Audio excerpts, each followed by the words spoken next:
आ, Syria के बारे में आज हम बात करेंगे, जहाँ के ऊपर गवर्नमेंट का कहना यह है कि रिबेलियन है। जो अलावाइड फोर्सेस जो थे, अलावाइड लोगों ने उनके सिक्योरिटी जो सरकारी फौज या सिक्योरिटी फोर्सेस थी, उनके ऊपर अटैक किया।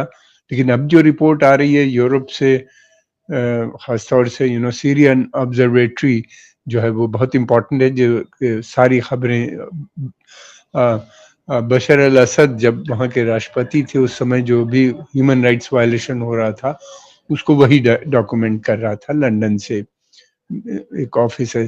तो उनका कहना यह है कि इसके अलावा भी वहाँ पे ये हुआ कि पूरी रात लूटिंग हुई है। ये अलावाइट सेक्ट के लोग, अलावाइट सेक्ट वो है जो शिया कम्युनिटी का एक सब सेक्ट कहलाता है। और उसके जो प्रेसिडेंट बशर अल असद थे वो इसी सेक्ट से उनका ताल्लुक था, इसी मजहब। और फिर दूसरी बात ये भी थी कि उनके पीरियड में अलावाइट्स बड़े बड़े गवर्नमेंट ऑफिशियल्स में भी पोस्टिंग थी, सेना में भी उनकी काफ़ी रिप्रेजेंटेशन था ज़रूरत से ज़्यादा। फिर उसके अलावा वो ब्यूरोक्रेसी और इन सब जगहों पे वो दिखाई देते थे काफ़ी ज़्यादा। उनकी सपोर्ट पूरी बशर अल असद साहब को थी। लेकिन बाद में काफ़ी समय से एक बड़ा सेक्शन अलावाइट का उसने बशर अल असद का साथ छोड़ दिया था। उसको डर इस बात था कि बशर अल असद अब रह नहीं पाएंगे और उनके उनसे जुड़ने से मतलब खतरा खा लिया। फिर दूसरी बात ये भी है कि काफी लोग मर गए, 340 लोगों के मरने की रिपोर्ट है रॉयटर्स के हिसाब से। अभी थोड़ी देर पहले, 2 घंटा पहले जो उनकी रिपोर्ट आई, 2-3 घंटा हुआ होगा, उसमें उन्हीं ने कहा है कि काफी लूटिंग हुई और बहुत लोगों को मारा है। गवर्नमेंट ने अब ये कह रहा है कि भाई ये लोग जो सेना थी, बहुत के जो लोग थे बहुत एक्सपीरियंस नहीं थे, इनके साथ लोकल जनता भी जुड़ गई और उनको भी कोई तजुर्बा था नहीं, और उस चक्कर में बहुत लोग मर गए, बच्चे औरतें भी मरने वालों में। कई हजार लोगों ने वहाँ पे, ये सारा जो कुछ भी हुआ कोस्टल रीजन जो है वहाँ पे सीरिया का, जिसमें 2 गवर्नरेट्स कहलाती हैं, यानी प्रोविंस समझ लीजिए। एक लताकिया है, दूसरा तर्तुस है। इस एरिया में माइनॉरिटीज बहुत है, खासतौर से अलावाइट बहुत ज्यादा है लताकिया में और इस एरिया में। बहुत सुंदर एरिया है, मेडिटेरेनियन कोस्ट का है। और वहीं पे रशियन मिलिट्री बेस भी है, एयरफोर्स का, और सारी चीजें वहीं से कंट्रोल होती है। नेवल बेस बेसिकली देखा जाए तो रशिया का वहां पे है। उस बेस में लोगों ने जाके शेल्टर ली। पहले तो रशियंस ने उनको आने से इनकार कर दिया था वहां पे जो थे, बाद में फिर उनको अंदर आ गए हैं। अभी ये पता नहीं कि वो अभी भी वहां पे हैं या वहां से निकले हैं। बहरहाल कर्फ्यू वगैरह, जो राष्ट्रपति हैं वहां इस समय अहमद अशरा, उनका ताल्लुक जो है वो जो है वो एक मिलिटेंट ऑर्गेनाइजेशन से रहा है। वो बेसिकली अलकायदा से जुड़े रहे बहुत लंबे समय तक। और यही नहीं बल्कि उनकी तो फोटोग्राफ भी है, तस्वीरें भी हैं। जब 9/11 का अटैक हुआ था तो वो डांस कर रहे थे, और लेकिन बाद में अब वो बिल्कुल मॉडर्न हो गए हैं और लिबरल इमेज उन्हीं ने अपनी की है। और वो ये कह रहे हैं इंक्लूसिव गवर्नमेंट बनेगी, यानी ऐसी गवर्नमेंट होगी जिसके अंदर सारी माइनॉरिटीज होंगी और मेजॉरिटी सब मिल के काम करेंगे। और अभी तक इस्लामिक हुकूमत जरूर है लेकिन बहुत सख्त निज़ाम नहीं होगा, इस तरह की उन्हीं ने बातें करनी शुरू की है।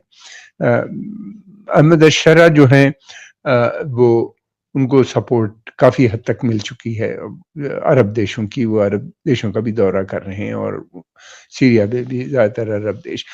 बशर अल असद की हुकूमत से ज़्यादातर अरब नाराज़ थे, उनसे खुश नहीं थे, और वो लोग मिलिटेंसी को वहाँ सपोर्ट भी कर रहे थे। हम सभी जानते हैं कि अरब देश में सभी जितने भी हुक्मरान हैं या बादशाह हैं या रूलर्स हैं, आर्मी, वो सभी अमेरिका के तरफदार हैं, प्रो अमेरिकन नजर आते हैं।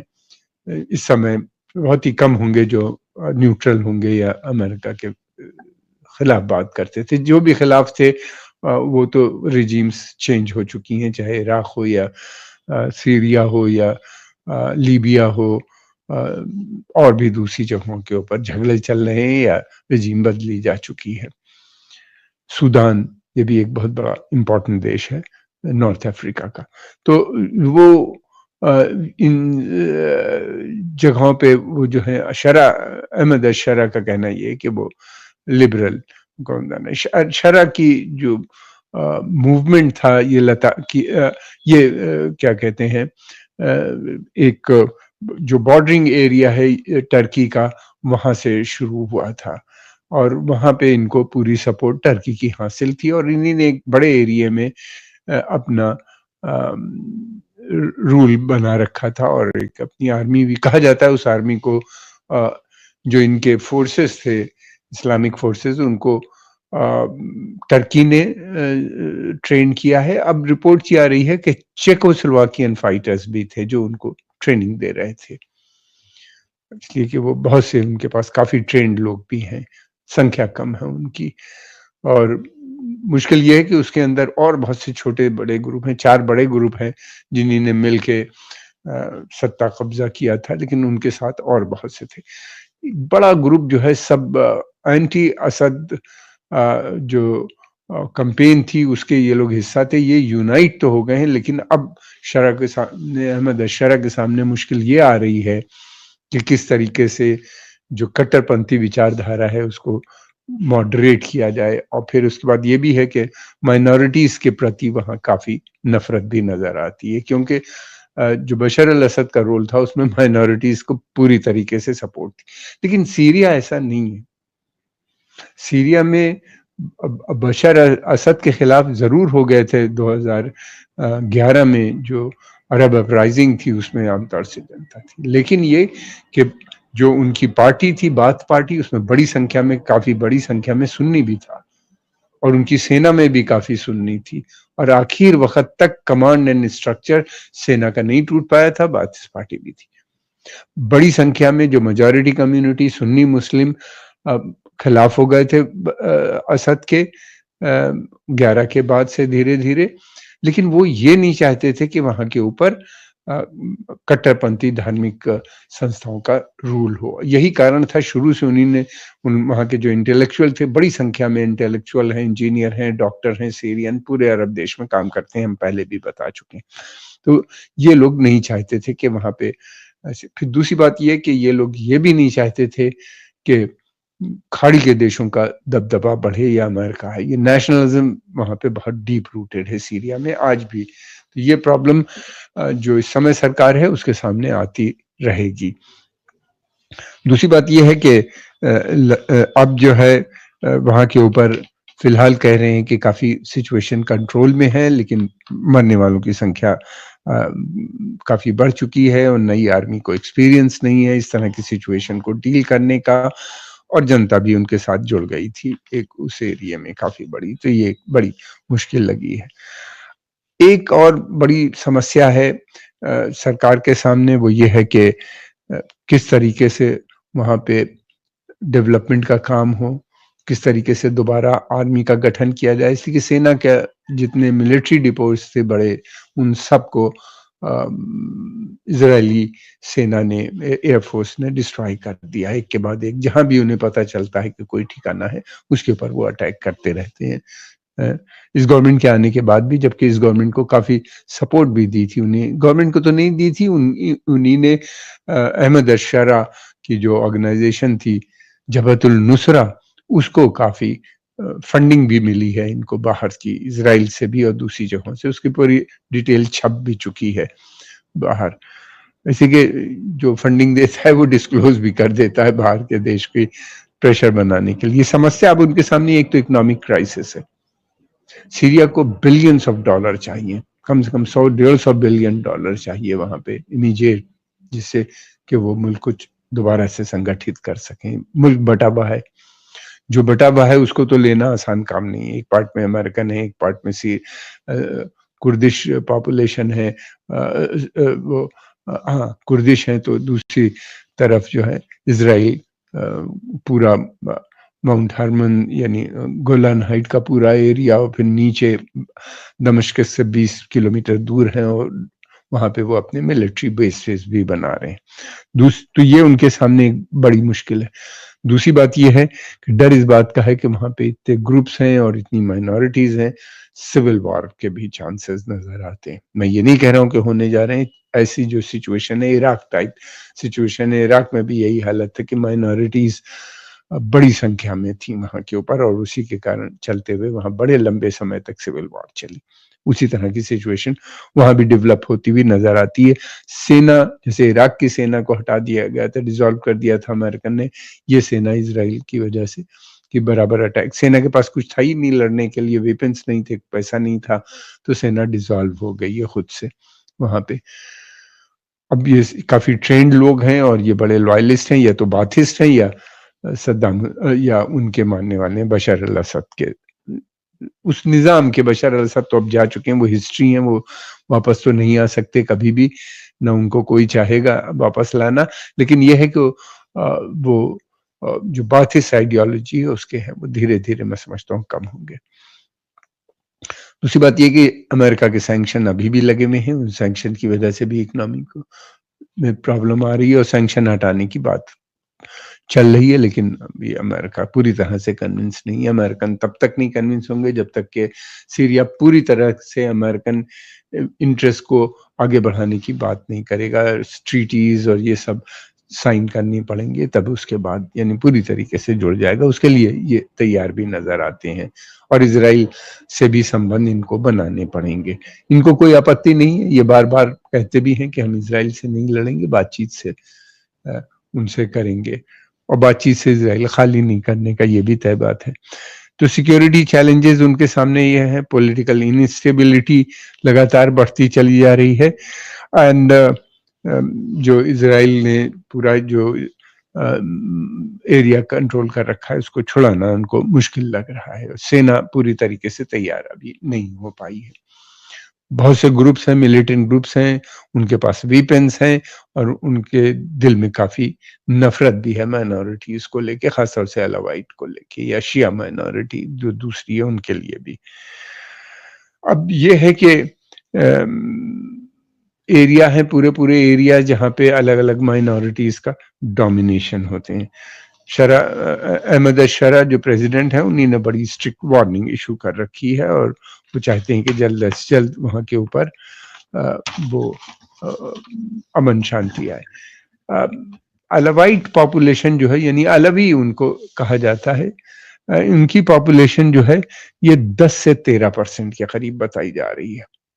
फिर उसके बाद ये बताया जा रहा है कुर्दिश पॉपुलेशन भी वहाँ पे 8 से 10% है और क्रिश्चियन पॉपुलेशन भी वहाँ पे है 10% और फिर उसके अलावा द्रूज जो है वहाँ के ऊपर ये 3% है, तुर्कमान जो है वो 1 लाख के करीब हैं और फिर उसके बाद अर्मीनियन, यजीदीज और दूसरी छोटी-छोटी कम्युनिटीज भी वहाँ पे हैं। टोटल सब मिला के लोगों का जो सोर्सेज हैं उनका मानना ये है कि 35 to 40% माइनॉरिटी पॉपुलेशन है।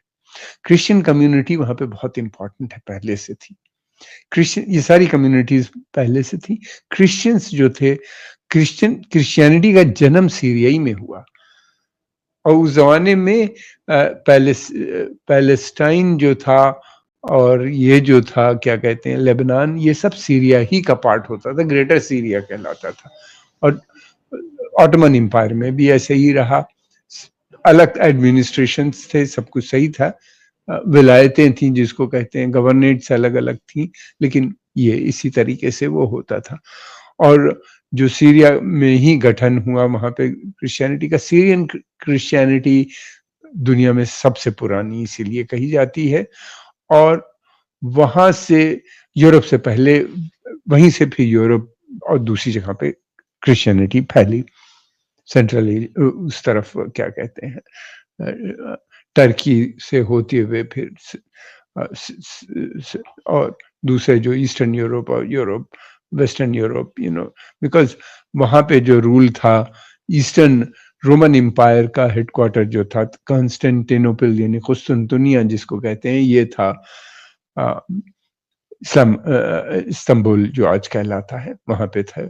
वहीं पे क्रिश्चियन ईस्टर्न यूरोप एम्पायर थी और बाद में वो लोग क्रिश्चियनिटी आ गई। पहले तो ये वो क्रिश्चियन नहीं थे, लेकिन बाद क्रिश्चियनिटी आने के बाद से वहीं से फैली। तो सीरियन क्रिश्चियन बहुत इम्पोर्टेंट है, हालाँकि इनके नंबर कम है। भारत में वहीं से आई थी, और केरल के जो क्रिश्चियन हैं ये भी सीरियन क्रिश्चियन कहलाते हैं, और बहुत काफ़ी संगठित भी हैं इन लोगों का।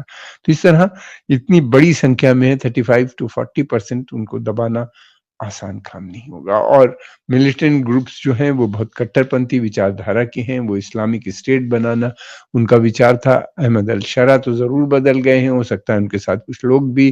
तो क्या ये लोग एक्सेप्ट कर लेंगे एक सेकुलर, लिबरल या इंक्लूसिव गवर्नमेंट जिसमें माइनॉरिटीज़ और मेजॉरिटी सब मिलके करें? ये एक मुश्किल नज़र आता है। और दूसरी बात ये है कि एक बड़ा सेक्शन माइनॉरिटीज़ को आने वाले समय में सपोर्ट भी कर सकता है, जो कट्टरपंथी विचारधारा के खिलाफ है अगर होता है। बाथ पार्टी तो मुझे नहीं लगता कि अब रिवाइव हो पाएगी, लेकिन ये है कि उसकी जो आइडियोलॉजी है, उसकी जो थिंकिंग वाले विचारधारा है, वो सेकुलर और पैन अरब नेशनलिज्म यानी अरब यूनिटी की जो ये बातें करते हैं, ये काफ़ी स्ट्रॉन्ग है, और ये मूवमेंट बढ़ता हुआ भी नज़र आ रहा है दूसरे अरब देशों में। तो एक नए फॉर्म में एक नए लीडरशिप अगर कोई इमर्ज होती है जो डेमोक्रेसी में विश्वास रखती हो, वही मैं समझता हूँ कि कुछ कर पाएगा। लेकिन डेमोक्रेसी आसान नहीं है अरब वर्ल्ड में आना, उसके दोनों खिलाफ हैं। एक तरफ तो धार्मिक जो ग्रुप्स हैं वो खिलाफ हैं, तो दूसरी तरफ पश्चिमी देश भी नहीं चाहते कि बहुत ज़्यादा डेमोक्रेसी आए। अगर डेमोक्रेटिक रूल होता है तो वो एंटी वेस्ट, एंटी यूरोप होता है, रशिया और ब्रिक्स की बात करने लगता है, तो इसलिए वो लोग भी नहीं चाहते। अब जो है हयात तहरीर अश-शाम जो है, अब ये तो ख़त्म हो गई है जिसे कहना चाहिए, और नई गवर्नमेंट का गठन हो चुका है। इनकी कोशिश ये है कि अब किस तरीके से नेशनल रिकंस्ट्रक्शन किया जाए। नेशनल रिकंस्ट्रक्शन में बहुत बड़ा फंडिंग की ज़रूरत है। फंडिंग कहाँ से आएगी इसका पता नहीं है। अरब अरब ऐसे ही बहुत ओवर स्ट्रेच हैं। कतर ने कहा है कि वो ज़रूर इसकी उनकी मदद करेगा, लेकिन एक लिमिट तक कर सकता है। उसने चंद एरियाज़ कहे हैं जिसमें उसको इंटरेस्ट है। कतर दूसरी तरफ भी चाहता है कि वहाँ से पाइपलाइन वाया टर्की होते हुए यूरोप जाए, लेकिन दूसरी तरफ इज़राइल चाहता है कि वो पाइपलाइन जो है कतर की, सऊदी अरेबिया और कतर से होती हुई